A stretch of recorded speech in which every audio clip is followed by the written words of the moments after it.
What's up, everybody? Okay, so I got an awesome video for you guys today, and I know this is a little bit out of context of the stuff that we normally do, but you know, let's celebrate that. I haven't made a video in a little while, and I do have some elk videos I gotta put up. Life has just been really insanely busy. So this morning we've got a seminar we're going to that is being hosted by probably one of the oldest guys I know that you know, a fishing legend, if you will. Britton, okay, has had the luxury of being on this world for, gosh, what, he's got to be up in his 80s now, right? Pretty old, but has spent all of his life fishing for all of Oregon's just fantastic fisheries. And he's going to put on a little bit of a seminar this morning for salmon, mainly in the Columbia River and so on and so forth. And I do know quite a bit about the salmon anyways, but I'm just so anxious to hear you know, just the tips and tricks that this old man has learned over the years. You know, you don't get this every day. You know, people spend lifetimes trying to figure out fisheries, and I know because I've spent a lot of my life trying to figure out fisheries, and we have the opportunity now to learn from one of the masters. So I'm going to bring you along on it, and thank you guys for joining me. It should be really good. It'll probably be long, I won't lie to you, but you know, if you're into salmon fishing, you're trying to learn, this could be just the perfect amount of info for you. So stay tuned. We'll get y'all set up with EL, and maybe even afterwards we'll get some questions and stuff going, because I definitely will probably have some questions afterwards. So thanks a lot for tuning in. Hope you enjoy, and look forward to the rest of the day. Just a sample of fishing equipment that I use. Carl Buckle was supposed to be here with some salmon fishing stuff. He didn't show up, something happened probably. But I have a little bit of that, and I have pictures to prove what I'm saying. So if you guys want to come up and inspect what I have, I'll be glad to explain anything that we have. We have all the way from little split shots up to big split shots. That's a 20-ounce sacred, and that's a small one for sturgeon fishing. Yep. I have a trout rod here, I have a bottom fishing rod, and I have a steelhead rod. So if there's anything I can show you or explain to you, just come up and look and ask your questions.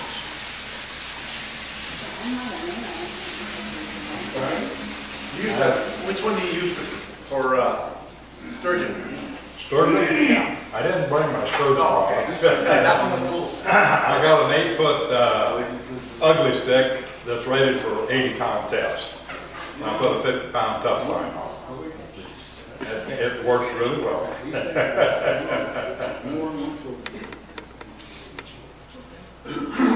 Most of the time, a full sturgeon rig, if you're rigged good with Shimano reel and tough line and everything, you probably got $250 invested in one rig.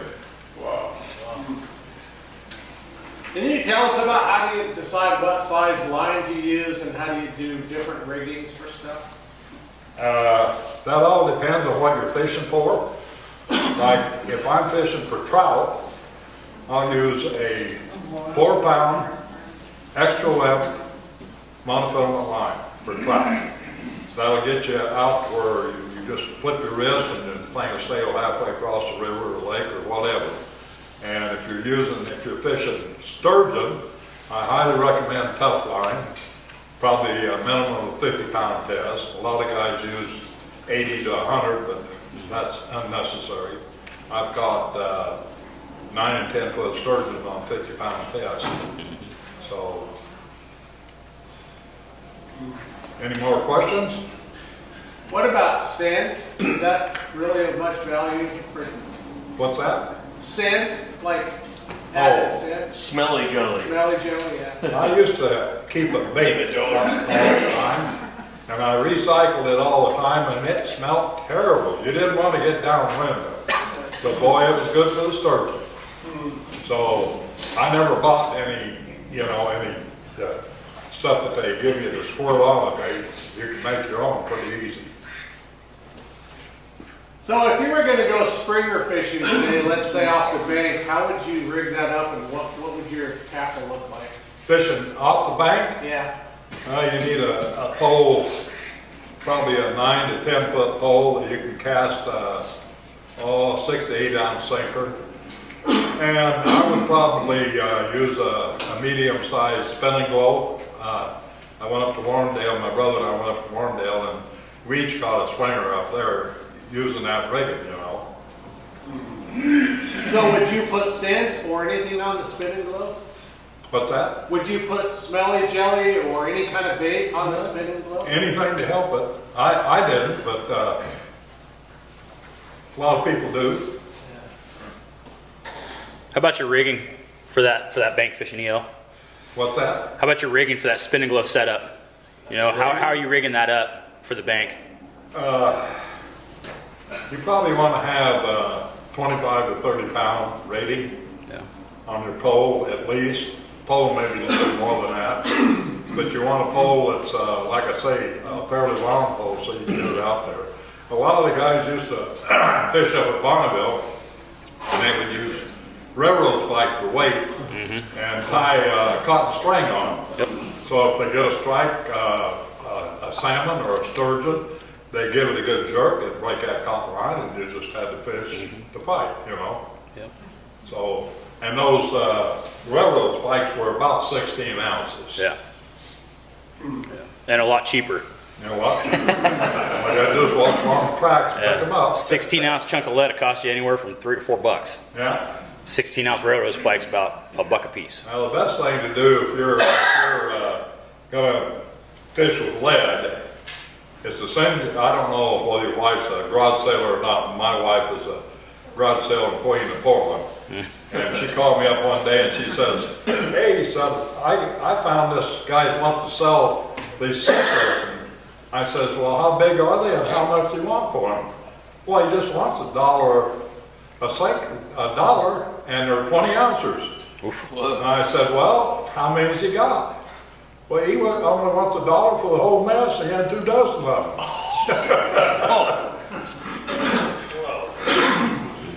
So you run into deals like that, you know. So if you were going to boat fish for springers, what would that rig look like? Depends on whether you want to troll or set still. If I was trolling, I would fish a lot the same as what I would out in the ocean. I would use a diver and just a diver and a herring rig. You know what a herring rig is. And a lot of times I like to use a hoochie and slide the hoochie down my leader up over the nose of the herring, which works really well. Salmon down the coast really went crazy over that. What's a hoochie? No, you do, kid. Hoochie. You got a hoochie there? Yeah, I do, right here. That's a hoochie. Squid imitation. Can you demonstrate what a herring rig is? Demonstrate what a herring rig is. You got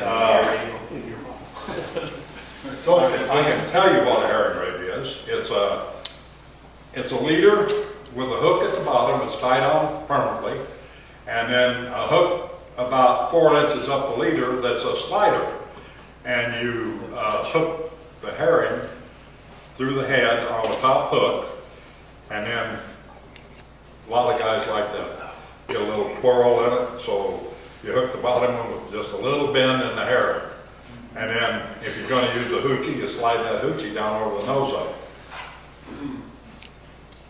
Usually, probably, I'd say probably a 5-aught hook be good for salmon fishing. How long of a leader from your diver to your hook? From the diver to the hook, I'd say at least 3 feet. Really? Yeah. I've been out in the ocean before and using a rig like that, and we had trouble getting our herring, so I bought a coyote, and it was called a watermelon coyote. I think I caught 5 salmon off that day, and my partner that was with me asked me where I got those at, and I says, "Well, Fisherman's Marine had them on sale out there at sidewalk sale." He went out there and he couldn't find any of them. I So a coyote, is that some type of lure? Yes, it is. It's like a, oh, let me see if I got something in here, something to it.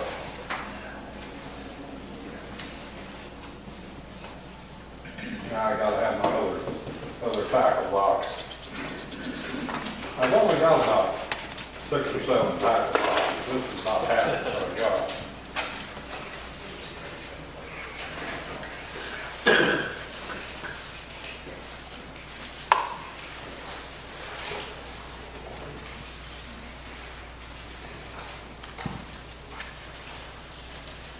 Yeah, it don't look like I have any in here. I had some, oh, here they are.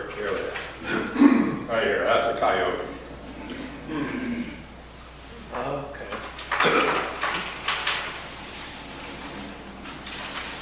This is a watermelon coyote. Are those trolling spoons, EL, or are those jigging spoons? What's that? Are you jigging with those spoons, or are you trolling with those? Trolling. Trolling. Yeah. And you want to vary your depth until you find where the fish are at, because they'll run at certain depths. I have found that I'm out there fishing for kobo, silvers. I'll rig a herring rig with a diver and put a coyote on it. Get 6 poles behind the boat and set her in the holder, and I've caught 6 and 7 fish in a day like that. At 6 pulls, we're talking about pulls from your thing, right? Yeah. So fishermen use a pull as a length of distance. So each pull is about what, like 3-4 feet, maybe? Yeah, I'd say more like 2.5. Yeah. Anyhow, a lot of the guys like to go out there 12 to 15 poles. So I like that prop fishing. The prop seems to attract the fish. So if you were trolling with a flasher, where would you position that in your rig? Repeat that? If you were trolling with a flasher, Yeah. you would put that somewhere between your diver and your hook, but where is a good length? Do you run your leader off that and another 3 feet behind the flasher? How does that play? I'd say at least 3 feet behind the flasher. Behind the Yeah.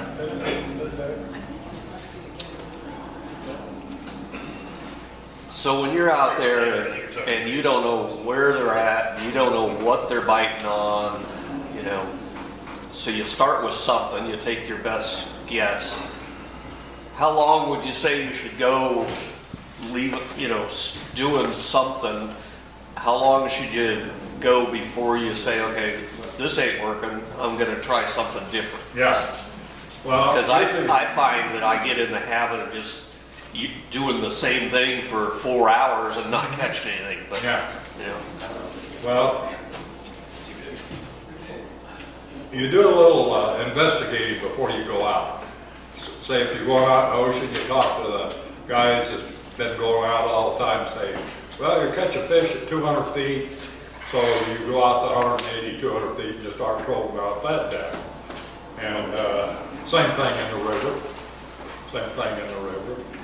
Most of the time, if you're fishing in the river, I see a lot of the guides going up Bonneville Dam and drifting back from Bonneville Dam, and they're catching their fish like that. But I catch them at the fishery up there when they're pulling out and talk to them. Let's go down as far as we can. But there's a lot of variations on trolling for salmon out in the ocean.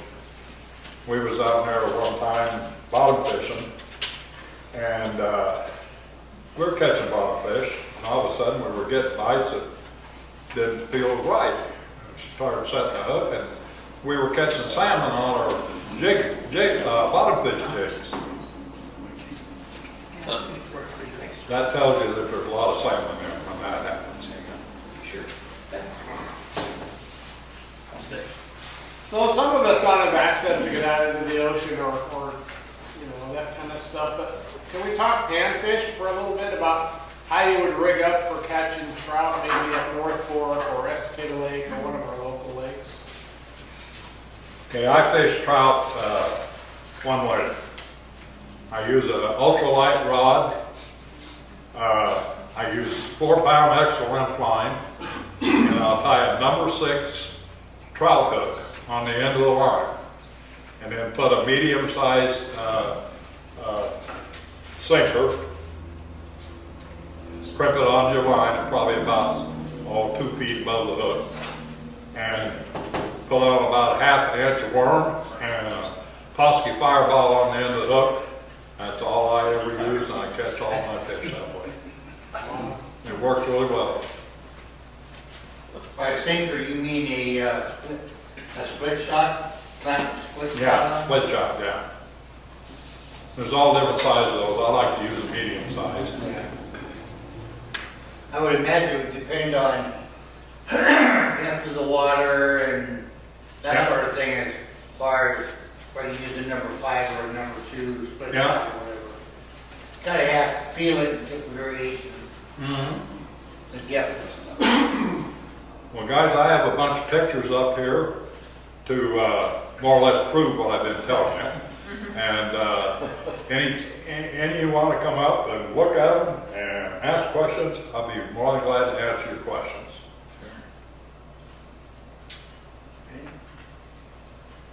If you're starting out fishing, what is a good type of rod brand that you're not getting the best, but you're not getting the worst? If you were trying to buy a rod, You can sit down if you want to go. We can reel, Well, first of all, you got to decide what kind of fishing you want to do. okay? Okay, if you want to trout fish and anything smaller than that, you want an ultralight rod. Okay. And if you want a steelhead fish, you want a medium action rod. If you want a sturgeon fish or salmon fish, you want a pretty heavy duty rig. So that determines on, what you're going to get. But the brand name of rod, is there some that are all made in China? I guess they all are anyway. Or Not necessarily. Shimano and Ugly Stick. Huh? Shimano and Ugly Stick. I think Ugly Stick has a lifetime warranty. They do. They're pretty. If they break, good. they'll replace them. Guys, it's good. I'm gonna sit Yeah, sit down. down. So, let's say supposedly there's a guy that's only ever trout fished in his life. I don't know who that person would be. What would be, Hypothetically. hypothetically speaking, Asking for a friend. and is not maybe a champion at that either, but what's the next step? I mean, there's obviously harder fish and easier fish to catch. So if they're inclined to bite, that's where you want to go, and that's where they'll bite at. That's the friends that'll go up there every fall, and they'll troll for steelhead in John Day River, and they catch a lot of them doing that. You remember Danny Kramer, don't you? Yeah, he's one of them. Yeah. Carl, what are some tricks you've learned over the years for the salmon? Say what? What are some salmon secrets you've learned that you've earned that we can steal? Share. I do herring for springers, and I also do the 360s with the 3.5 spinner behind it. And that spinner behind the 350 or 360 can be anywhere from 12 inches to 30 inches. I usually run about 24 inches behind it. The 360 is a blade that looks like the old Dodger, but it has a fin on it. It causes the blade to spin around in the 360. They're called Pro. And that's the popular thing in the last few years. And when your fish hit, they really hit. Your rod will really buckle over because they're getting the treble hook into their mouth. And it's That's really, what you're talking about, Carl? no, that's a flash. Yeah. That That is, works good. yeah, those are the things that we used to use anyway. In fact, as I had one on the other day, I didn't mark a fish, but I had it out there. But the 360, when the stringers are in, is a good one to get. They're expensive, but they're productive. And so you got to figure in your cost. But they're a neat lure. You watch your rod actually pulses like this as it's behind your boat. About 24 feet back to 30 is all you want to go. And get the right angle, which is a 45. And watch that rod as it's pulsing. And something about that pulse causes the fish to, they're thinking the lure's getting away from them, and they nail and they nail it hard. So I like to fish the 360. I like to fish the Owl's flasher like he showed there. That's a good flasher to use. I like the pink and the silver, and that's usually what I run out here on the lab or run on the CR. The Clackamas is a whole different ball, whole different game. The Clackamas, you're fishing usually without a flasher of any kind. You're usually just fishing bait behind you, or you're fishing little droppers with a, what do they call that little plastic thing that hangs down? That's all. No, not spinning globe. Plastic thing that hangs down. Talking about diver? No, I'm trying to think of the lure, name of the lure, but it beats me right now. But you use it on the Clackamas, you use it on the Wilson, and Quick fish? no. My mind is not working. But anyway, you do that. You can use sand shrimp on any river. Columbia, Clackamas, Willamette, whatever. You always get a fish on a sand shrimp. You know, you might get a sturgeon instead of what you want, but you always get a fish. So on the Pro Troll, the whole thing is to set it up according to instructions. The instructions come with the Pro Troll. If you set it up that way, you'll find it's productive. And you don't have to use very much weight with the Pro Troll. You can use weight. I have gone up to 9 ounces on the Pro Troll, but usually they have their own action and they go deep enough if you're 24 to 30 feet behind the boat that they work just fine. So I don't use divers on the TR, but I use them on the Wilson. The Wilson's a great one for the little blue divers, the long ones, and you can drift it along right on the brush line. And I've had more fun launching at the bridge there and going downriver, my jet boat, and we have a long bank that we fish, and on both sides, and we go under the brush as close as we can get, and often under the brush with the whatever you're fishing with, it's eggs or whether it's a lure, and we just wait for that rod to start twitching, and you don't pick it up until it buries. Once it buries, then your fish is on. If you go like that, you'll miss it every time. Voice of experience there. Carl, I think you told me once that they release water at Monteville on Thursdays. How does that affect fishing? Greatly. Yeah, it shuts it off. Yeah, when the current is really running it strong, I fish it really close. As close as I can get with a boat. And I'll put the rod sometimes in the middle of the boat and on the transom, sometimes on the outside of the boat, depending on what is coming at me as I bounce down the stream. Every stream, every river has a different technique that you use. You can't just do one and get fish. At least that's my experience. So anyway, if you got a Pro Troll, you have an Owl's flasher, and you got weights, some various weights. I usually put a 2-foot dropper on. 2-foot dropper with whatever weight gets you down to the bottom. Come up, crank it a half. You're good to go with a flasher. With the Pro Troll, you get by with a lot less. So that's my game. Well, I do a lot of fishing. I guess we have people coming in at 11, so I guess we kind of got to wrap it up. But thank you all 3 of you guys for sharing what you know.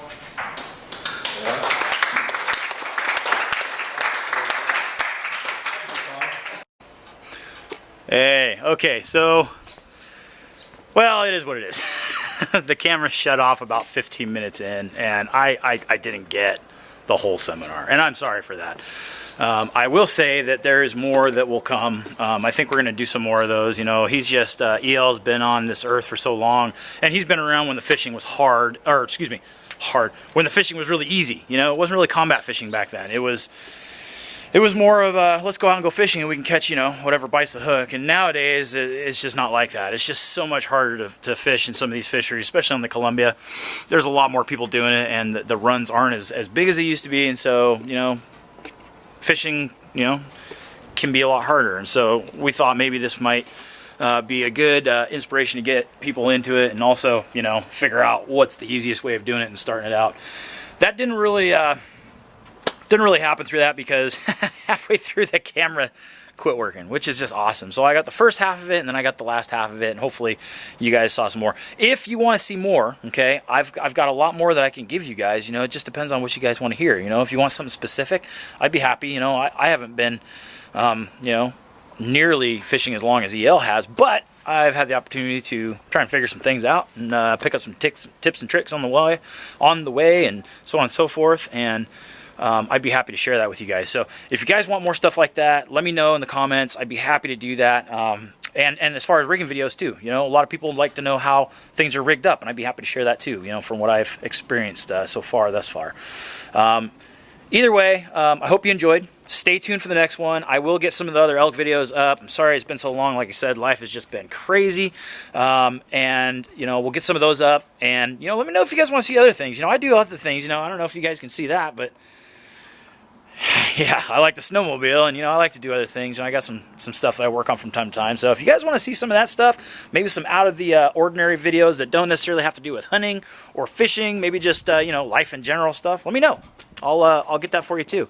So any comments, questions, you know, feel free to ask. I'm you know, I don't know everything, but I've had to, you know, grind just like a lot of you have, and there's a lot of bodies of water around here that I've had the opportunity to fish and try and figure out, and some I have, some I haven't. So let me know what you guys think. If you guys want any other info, let me know. Otherwise, click on the like button if you liked it. Make sure you subscribe. Make sure that you hit the bell, because that'll ding you for the, you know, the few videos that I do put up, and hopefully we'll get some more of those things up for you. And again, let me know if there's anything in specific that you guys want to watch. Other than that, stay tuned for more. We'll see you next time. And as always, tight lines.